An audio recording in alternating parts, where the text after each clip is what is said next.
മോളെ മോളെ എന്താച്ചാ? അമ്മന്റെ അമ്മ പുഴയെ പോയി. ഒരു 11 മണി ആകുമ്പോഴത്തേക്കും അമ്മയോട് പണിസ്ഥലത്തേക്ക് വരാൻ പറ.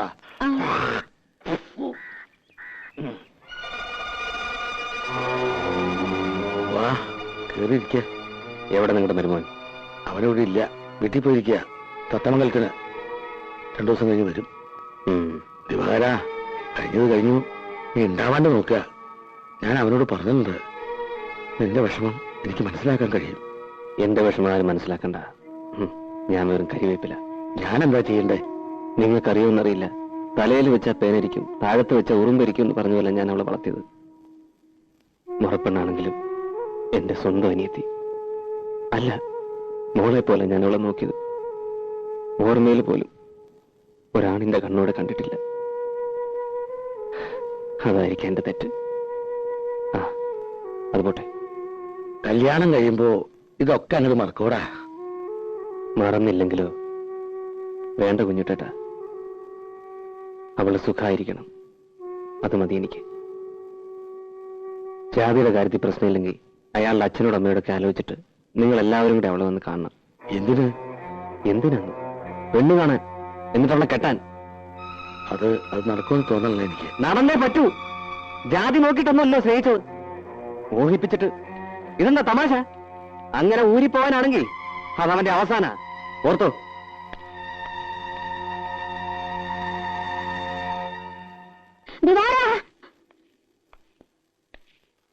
എടാ, രാവിലെ കണ്ടോ നീ? കാട്ടിലേക്ക് കിടക്കണ കണ്ടോണ്ടാ ഞാനൊന്ന് കുളിക്കാൻ പോയത്. ഒന്ന് മുങ്ങി കയറി ചെന്നപ്പോഴേക്ക് ആളില്ല. ചതിച്ചല്ലോ തള്ളോ നിങ്ങൾ.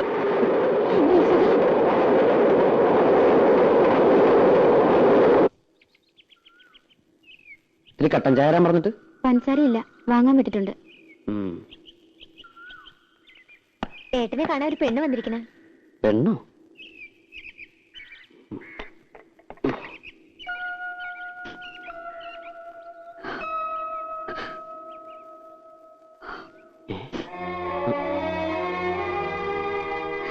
എങ്ങനെ കണ്ടുപിടിച്ചു? കരയില്ലേ? എന്താ പ്രശ്നം ഉണ്ടായത്? കരയാതെ കാര്യം പറയൂട്ടി. കാര്യമൊന്നും അറിയില്ലേ? ഞാൻ പോന്നു അവിടുന്ന്. എന്തിന്? എനിക്കിനി അവിടെ നിൽക്കാൻ വയ്യ. എന്നോട് എനിക്ക് അങ്ങനെയൊക്കെ സംസാരിക്കേണ്ടി വന്നു. പിന്നെ എവിടെ നിൽക്കും? അത് ഞാനാണ് തീരുമാനിക്കുന്നത്. ദിവാരേട്ടന്റെ വീട്ടിലേക്ക് ഞാനിനി പോവില്ല. പിന്നെ എന്താ ചെയ്യ? പത്മിനിയച്ഛന്റെ വീട്ടിലേക്ക് പോക്കൂടെ? അതിനല്ല ഞാൻ വന്നത്. ഞാനിനി ശശിയേട്ടനെ വിട്ടു പോവില്ല. എവിടെയോ? അല്ലാണ്ട് ഞാൻ എങ്ങനെ പോവുക? കുട്ടിക്ക് എന്റെ സ്ഥിതി പറഞ്ഞാൽ മനസ്സിലാവില്ല. കണ്ടോ എന്റെ വീട്? ഈ വീട്ടില് അച്ഛനും അമ്മയും പെങ്ങന്മാരും അനിയനും ഞാനും ഒക്കെ താമസിക്കുന്നത്. ഇവിടെ എങ്ങനെയാ ഞാൻ കുട്ടിയെ? പിന്നെ എന്തിനാ എന്നെ സ്നേഹിച്ചത്? സ്നേഹിച്ചു, അത് ശരിയാണ്. പക്ഷേ വെറുതെ ഒരു തമാശ. അങ്ങനെ പറയരുത്. മനസ്സറിഞ്ഞു എന്നെ ഞാൻ ഇഷ്ടപ്പെട്ടത്. കല്യാണം കഴിക്കുന്നത് മോഹമുണ്ട്. പക്ഷെ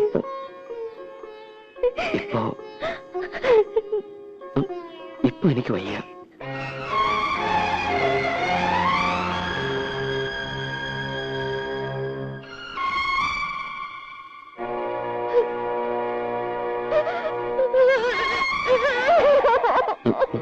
രാധേ, രാധേ,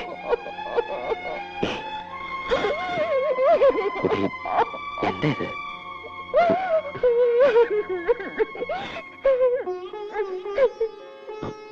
നോക്കൂ, ഒരു വലിയ കുടുംബത്തിന്റെ ഭാരം മുഴുവൻ എന്റെ ചുമല്ല. ഞാൻ വലിയ ഗായകനാക്കാൻ ആശിച്ചത് എന്റെ അച്ഛൻ. ആശാരിപ്പണി പഠിപ്പിച്ചില്ല, സംഗീതം പഠിപ്പിച്ചു. 3 കൊല്ലം ഈ നശിച്ച വീടിന്റെ ഓട് മേയുമ്പഴ എന്റെ അച്ഛൻ വീടിന്. അന്ന് കിടന്ന കിടപ്പ എണീറ്റിട്ടില്ല, മിണ്ടിയിട്ടില്ല. അമ്മ, പെങ്ങന്മാര്, അനിയൻ സംഗീതം മതിയോ? കഞ്ഞിവെള്ളമെങ്കിലും കൊടുക്കണ്ടേ? അതിനാ ഞാൻ ഉള്ളിയെടുത്തത്. ഞാൻ ആരോടൊന്നും പറയാറില്ല. ഞാൻ എന്താ ചെയ്യണ്ടേ? കുട്ടി എനിക്ക് നഷ്ടപ്പെടാൻ വിഷമമാണ്. കാത്തിരിക്കണം. എവിടെ എവിടെ കാത്തിരിക്കും?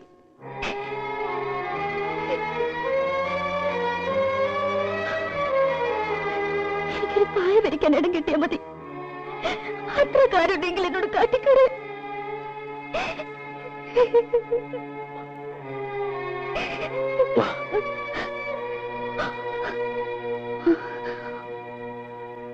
നോക്ക്, എന്റെ അച്ഛൻ, അമ്മ, പെങ്ങന്മാര്,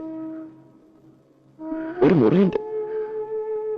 ഇതിനിടയിൽ ഞാൻ എവിടെയാ കുട്ടിക്ക് ഒരു പായ വിരിച്ച് തരാം? പറയേ.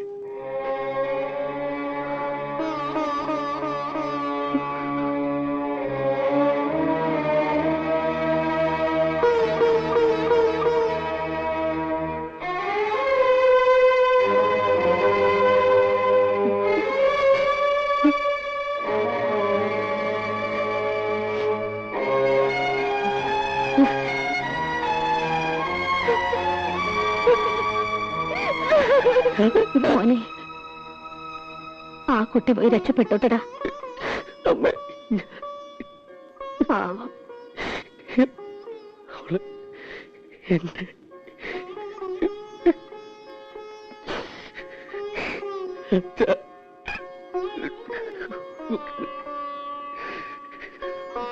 എന്റെ അവള് പാവം.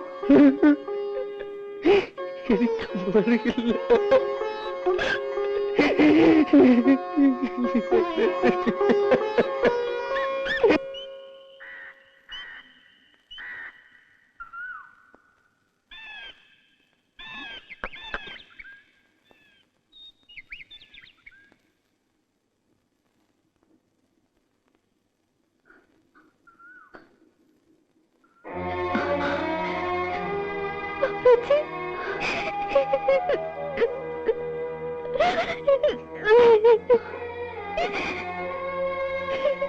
ഞാൻ അറിഞ്ഞ കാര്യങ്ങളൊക്കെ നീ ചെയ്തത് ഭയങ്കര ക്രൂരതയാണ്. ഇത്ര വിവരമില്ലാത്തവളായി പോയല്ലോ നീ. ഞാനിവിടെ എവിടെയെങ്കിലും ഒതുങ്ങി കഴിഞ്ഞോളാം. ഉപേക്ഷിക്കരുത്. അത് അപ്പേച്ചയ്ക്ക് 2 മക്കളുണ്ട്. അവരുടെ ജീവിതമെങ്കിലും ഓർക്കണം. നീ അപ്പേച്ചോട് ക്ഷമിക്കണം.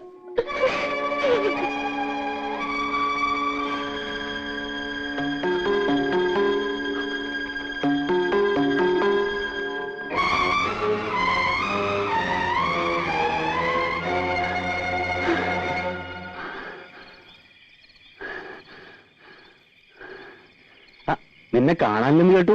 ദിവാകരൻ അന്വേഷണം നടക്കുന്നുണ്ട്.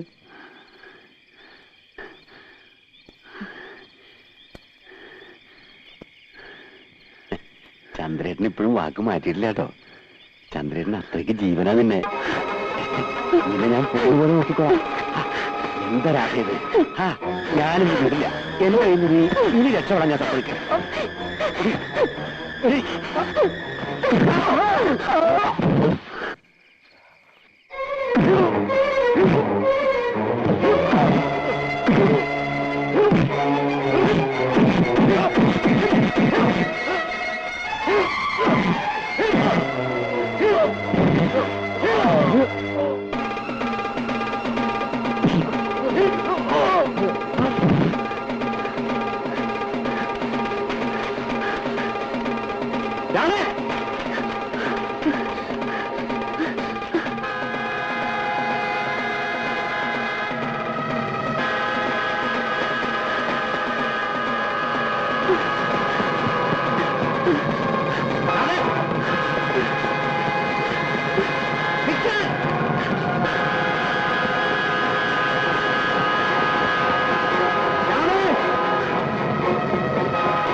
ആർക്കൊക്കെ വേണമെങ്കിലും എനിക്ക് വേണോ ഇതിന്റെ?